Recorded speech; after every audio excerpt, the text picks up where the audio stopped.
Welcome to all from my channels Dakshika classes. Now आज हम पढ़ेंगे growing up as a learner का 6 unit intelligence and creativity. तो सबसे पहले हम पढ़ लेते हैं इंटेलिजेंस क्या है। इंटेलिजेंस की ये 5 डेफिनेशन दी गई है। मनोविज्ञान में बुद्धि और बुद्धिलब्धि के कम से कम 40% क्वेश्चन बनते हैं जो पैडागोजी को मिला के 5 डेफिनेशन दी गई है। सबसे पहले बुद्धि को जानना ज़रूरी है। क्वेश्चन आ जाता है बुद्धि का प्रयोग कब किया था, किसने किया था, स्टेटमेंट वाले क्वेश्चन में आ जाता है। तो बुद्धि क्या है, तो बुद्धि है क्या ये जान लेते हैं। सबसे पहले बुद्धि शब्द का प्रयोग साधारण बोलचाल की भाषा में कई अर्थों में होता है। एग्जाम्पल जैसे अभिषेक कैसा बुद्धिमान बालक है, अनुराग अभिनव से अधिक बुद्धिमान है, अभिनव का दिमाग बहुत तेज है, अमिताभ का बौद्धिक विकास अभी नहीं हुआ है। तो बुद्धि क्या है, जो जिसे रियलाइज़ कर सकते हैं।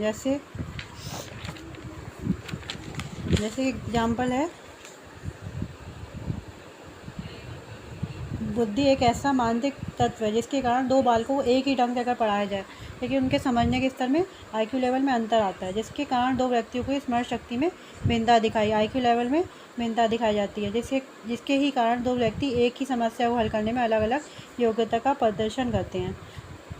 एक और एग्जाम्पल हमारा, एक व्यक्ति दूसरे की अपेक्षा सीखी हुई वस्तु को कोई व्यक्ति होता है जल्दी धारण कर लेता है, कोई को वही चीज़ समझाई, दोनों को एक ही जैसे समझाया जाता है, लेकिन एक को जल्दी समझ में आता है, एक को देर से समझ आता है। तो ये उसका आईक्यू लेवल पे डिपेंड करता है। नाउ हम डेफिनेशन पढ़ेंगे बुद्धि की परिभाषा। सोचने समझने की योग्यता ही बुद्धि है। सोचने और समझने की योग्यता ही बुद्धि है। बुद्धि एक अमूर्त होती है जो दिखाई नहीं देती, जिसे सिर्फ रियलाइज़ कर सकते हैं।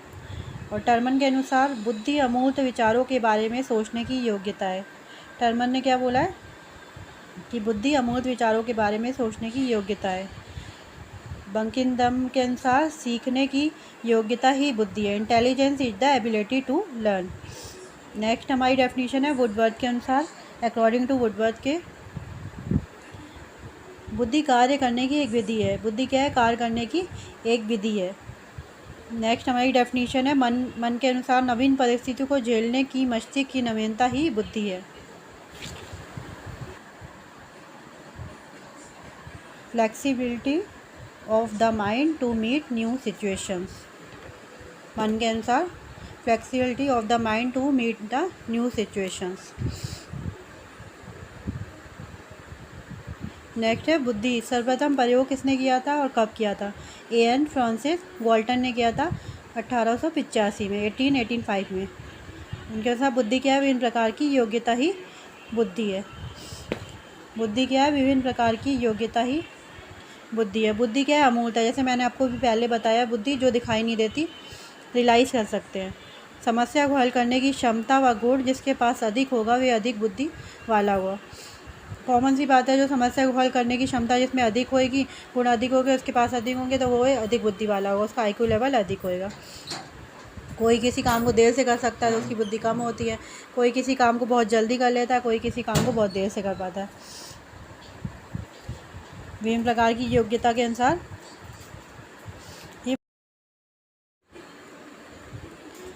बुद्धि का इतिहास। सर्वप्रथम इंग्लैंड के फ्रांसिस गाल्टन ने 1885 में जनता का ध्यान बुद्धि की तरफ खींचा या आकर्षित किया। फ्रांसिस जो गाल्टन थे, उन्होंने 1885 में जनता का ध्यान बुद्धि की तरफ खींचा या आकर्षित किया। नंबर सेकेंड है, सर्वप्रथम कैप्टन ने 1890 में मेंटल टेस्ट एंड मेजरमेंट नामक पुस्तक प्रकाशित करी। कौन सी पुस्तक प्रकाशित करी, मेंटल टेस्ट एंड मेजरमेंट। ये पुस्तक का नेम भी क्वेश्चन अक्सर आ जाता है 1 नंबर में। 1 नंबर में पूछ सकता है कि मेंटल टेस्ट एंड मेजरमेंट नामक पुस्तक किसने प्रकाशित करी, तो कैटल ने 1819 में। कैटल ने 1819 में प्रकाशित करी। नेक्स्ट हमारा बुद्धि की विशेषता है। ये क्वेश्चन से आपके पेडागोजी के क्वेश्चन भी काफ़ी हल हो जाएंगे। बुद्धि की विशेषता, बुद्धि जन्मजात शक्ति व योग्यता है। बुद्धि क्या है, जन्मजात शक्ति व योग्यता है। माता पिता का बुद्धि पर लिंग का प्रभाव नहीं पड़ता। माता पिता की बुद्धि पर लिंग का प्रभाव पड़ता है, लिंग का प्रभाव बुद्धि पर नहीं पड़ता। जैसे लड़का है लड़की है, निश्चित नहीं किया जा सकता कि उसकी बुद्धि कम है कि या ज़्यादा है। नेक्स्ट है बुद्धि एक विकासशील एवं परिवर्तनशील योग्यता है। बुद्धि क्या है? विकासशील एवं परिवर्तन योग्यता है। स्कूल जब जाते हैं हम, तो आपने देखा हम स्कूल जब जाता है बच्चा तो बिल्कुल जीरो होता है, पढ़ा लिखा कर वहाँ टीचर सिखा कर नए नए आयाम सिखा कर उसे अच्छा बनाता है, उसकी बुद्धि में परिवर्तन आता है। नेक्स्ट है बुद्धि पर वंशानुगत व वातावरण दोनों का प्रभाव पड़ता है। हेरिडिटी और एनवायरनमेंट का प्रभाव पड़ता है।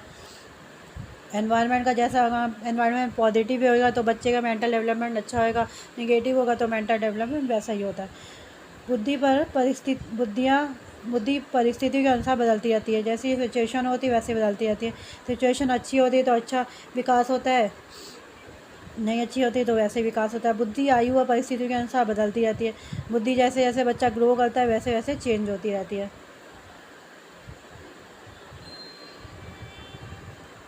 6 से हमारा उचित प्रकार से उत्तर देना, तर्क वितर्क करना, चिंतन करना आदि योग्यता ही बुद्धि है। उचित प्रकार से उत्तर देना मतलब सोच विचार के उत्तर देना, चिंतन करना, जैसे कवि लोग अपनी किताब लिखते हैं तो चिंतन करके सोच विचार के तब लिखते हैं, तो योग्यता ही बुद्धि है। जैसे न्यूज़ चैनल वाले डिबेट करते हैं तो तर्क वितर्क करते हैं, तो सोच विचार करके। राजनेता तर्क वितर्क करते हैं। 7 हमारा सीखने की योग्यता ही बुद्धि है। सीखने की योग्यता ही बुद्धि है। प्रत्येक वातावरण में सामंजस्य स्थापित करने की योग्यता ही बुद्धि है। वातावरण में जा सके, जैसे हम सामंजस्य कर लिया, लेवल कर लिया अपना, तो वही बुद्धि है। प्रत्येक वातावरण में, यही लिखा है, प्रत्येक वातावरण में एडजस्टमेंट कर लेना ही बुद्धि है। अनुभव से लाभ उठाने की योग्यता ही बुद्धि है। एक्सपीरियंस जो है हमारा, उससे लाभ उठाना, किसी को कंप्यूटर साइंस का, किसी को कंप्यूटर साइंस का, किसी को मूर्त विचारों के बारे में चिंतन करना ही योग्यता ही बुद्धि है। मूर्त विचारों के बारे में चिंतन करना ही बुद्धि है। नेक्स्ट हमारा आता है बुद्धि के प्रकार। थॉर्नडाइक व गेरेट के अनुसार 3 प्रकार की बुद्धि होती है। थॉर्नडाइक और गेरेट ने कितने प्रकार की बुद्धि बताई? 3 प्रकार की। मूर्त बुद्धि, अमूर्त बुद्धि और सामाजिक बुद्धि। मूर्त बुद्धि में क्या आता है? मूर्त बुद्धि इसे गायक या यांत्रिक भी कहते हैं। इस बुद्धि का संबंध यंत्रों व मशीनों से होता है। मूर्त बुद्धि में क्या आता है?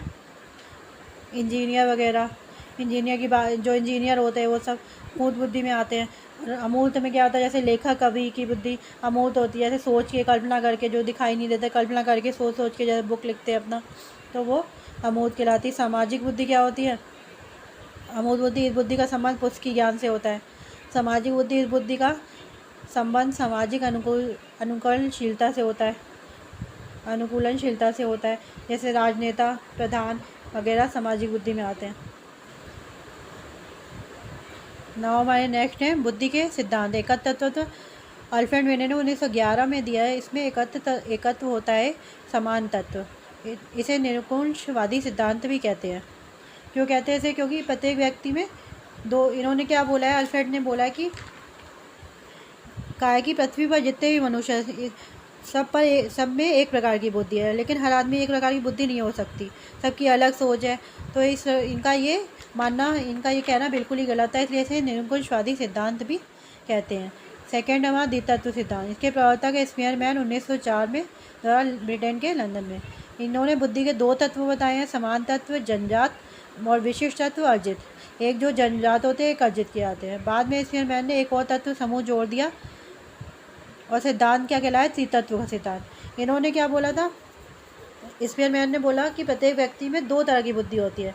थोड़े दिन बाद ये अपनी बात पे वो हो गए और इन्होंने बोला मनुष्य में 3 प्रकार की बुद्धि होती है, जिसे त्रितत्व सिद्धांत भी इन्होंने ही दिया, जिसे त्रितत्व का सिद्धांत भी कहते हैं। नेक्स्ट है हमारा बहुतत्व सिद्धांत। इसके प्रतिपादक कौन थे? थॉर्नडाइक, यूएसए के। थॉर्नडाइक के अनुसार, इसके बाद थॉर्नडाइक आए। थॉर्नडाइक के अनुसार व्यक्ति जितनी भी मानसिक क्रियाएं करता है उतने तत्व बुद्धि के अंतर्गत आते हैं। थॉर्नडाइक ने बुद्धि बहुत प्रकार की होती है। थॉर्नडाइक के अनुसार उन्होंने क्या बोला कि बुद्धि बहुत प्रकार की होती है। जैसे बालू में बहुत सारे कण होते हैं, वैसे इन्होंने बालू का सिद्धांत इनका कहलाया। थॉर्नडाइक के अनुसार व्यक्ति जितनी भी मानसिक क्रियाएं करता है उतने तत्व बुद्धि के अंतर्गत पाए जाते हैं। थॉर्नडाइक ने अपने सिद्धांत की तुलना बालू के ढेर से करते हुए ऊंचाई, चौड़ाई, क्षेत्र व गति की चर्चा की। इस आधार पर यह सिद्धांत कहलाया बालू का सिद्धांत। इसे मात्रा का सिद्धांत, परमाणुवादी का सिद्धांत भी कहते हैं। क्वेश्चन में आ जाए बालू का सिद्धांत या मात्रा का सिद्धांत, या बहुतत्व सिद्धांत या परमाणुवादी सिद्धांत किसने दिया? तो आप आंसर प्रतिपादित किया थॉर्डनाइक ने। समूह तत्व सिद्धांत, समूह तत्व सिद्धांत इसके प्रवर्तक कौन थे? थर्स्टन। सन 1938 में दिया इन्होंने। इनकी पुस्तक थी प्राइमरी मेंटल एबिलिटी, प्राथमिक मानसिक योग्यता। बुक भी आप याद कर लीजिएगा, क्वेश्चन आ सकता है इसका भी। इन्होंने कुल 13 तत्व बताए, इनमें से 7 तत्वों का प्रमुख तत्व बताया, 13 में से 7 को प्रमुख बताया। इनके अन्य सिद्धांत थे त्रिचापित सिद्धांत, प्रतिपादक, स्टर्नबर्ग।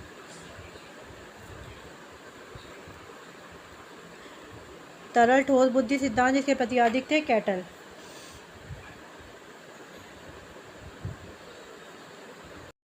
नाउ नेक्स्ट है हमारा बुद्धि लब्धि, आईक्यू। आईक्यू का ये सूत्र होता है मानसिक आयु बटे वास्तविक आयु। मतलब आप इसको ऐसे भी याद कर सकते हैं, MA बराबर CA, mental age upon chronical age. इसमें 100 नहीं है, तो सबसे पहले यदि पूछा जाए तो किसने सूत्र दिया है? स्टर्न ने दिया है। आपको कन्फ्यूजन रहता है कि बच्चे बोलते हैं टर्मन ने दिया, लेकिन सबसे पहले सूत्र दिया है स्टर्न ने। IQ बराबर मानसिक आयु बटे वास्तविक आयु इंटू 100। 1911 के बाद ये सूत्र दिया टर्मन ने दिया। जब आपसे पूछा जाए कि बुद्धि लब्धि का सूत्र क्या है, तो मानसिक आयु बटे वास्तविक आयु। जब पूछ लिया जाए बुद्धि लब्धि मापन के जनक, तो कौन है? टर्मन। बुद्धि लब्धि के जनक है स्टर्न, और बुद्धि लब्धि मापन के जनक टर्मन। और बुद्धि लब्धि मापन का सूत्र है इंटू 100 वाला, मानसिक आयु बटे वास्तविक आयु इंटू 100। और जो टर्मन ने दी, जो स्टर्न ने दिया उसमें 100 नहीं है, जो टर्मन ने दिया उसमें 100 है। 1911 के बाद ये सूत्र टर्मन ने दिया, MA बराबर CA इंटू 100, IQ बराबर MA upon CA into 100, mental as बराबर बटे क्रॉनिकल एज इंटू 100। और ये हमारा आर्मी अल्फ़ा परीक्षण। जब प्रथम विश्व युद्ध के दौरान आर्मी को बहुत लोगों की ज़रूरत पड़ी, जो प्रथम विश्व युद्ध हुआ था उसके दौरान आर्मी को बहुत सारे लोगों की ज़रूरत पड़ी। उसमें से कुछ अनपढ़ भी थे और कुछ पढ़े लिखे भी थे। तो ये पढ़े लिखे के लिए एक परीक्षण आया, जिसे क्या कहा गया? आर्मी अल्फ़ा परीक्षण। ये शाब्दिक बुद्धि परीक्षण था, जिसमें इंसान का खा गा सब शाब्दिक रूप से पढ़ सकता है। ये पढ़े लिखे व्यक्तियों के लिए है। ये अमेरिका में किया गया। प्रथम विश्व युद्ध के दौरान ये परीक्षण किया गया। शाब्दिक मतलब पढ़े लिखे आर्मी के लोग थे, पढ़े लिखे शाब्दिक जो पढ़ सकते थे। शाब्दिक परीक्षण किसके लिए था? पढ़े लिखे व्यक्तियों के लिए। अगर क्वेश्चन में आ जाए शाब्दिक परीक्षण किसके लिए था, आर्मी अल्फ़ा परीक्षण, तो शाब्दिक परीक्षण पढ़े लिखे व्यक्तियों के लिए था। नाउ नेक्स्ट हमारा आर्मी बीटा परीक्षण। आर्मी बीटा परीक्षण क्या था? ये शाब्दिक परीक्षण था, पढ़े लिखे व अनपढ़ दोनों के लिए था। ये पढ़े लिखे व अनपढ़, जो पढ़ा लिखा था वो तो शाब्दिक अशाब्दिक दोनों ही पढ़ लेता, जो अनपढ़ था वो शाब्दिक तो पढ़ ही लेगा। तो ये अशाब्दिक परीक्षण था, पढ़े लिखे और अनपढ़ दोनों के लिए था। इसमें शब्दों का महत्व नहीं होता था। ये भी अमेरिका में हुआ था। ये दोनों परीक्षण कहाँ हुए थे? अमेरिका में, प्रथम विश्व युद्ध के दौरान। नाउ हमारा नेक्स्ट है बुद्धि मापन। बुद्धि मापन का काल क्या था? 1905 से 1911, 1905 से 1911 तक। बुद्धि मापन को सफल बनाने वाले कौन थे? अल्फ्रेड बिने। क्वेश्चन आ जाए बुद्धि मापन को सफल बनाने वाले कौन थे? अल्फ्रेड बिने। एक किसका काल था? बिने का काल भी कहते हैं। सबसे पहले बुद्धि का परीक्षण अल्फ्रेड बिने ने किया।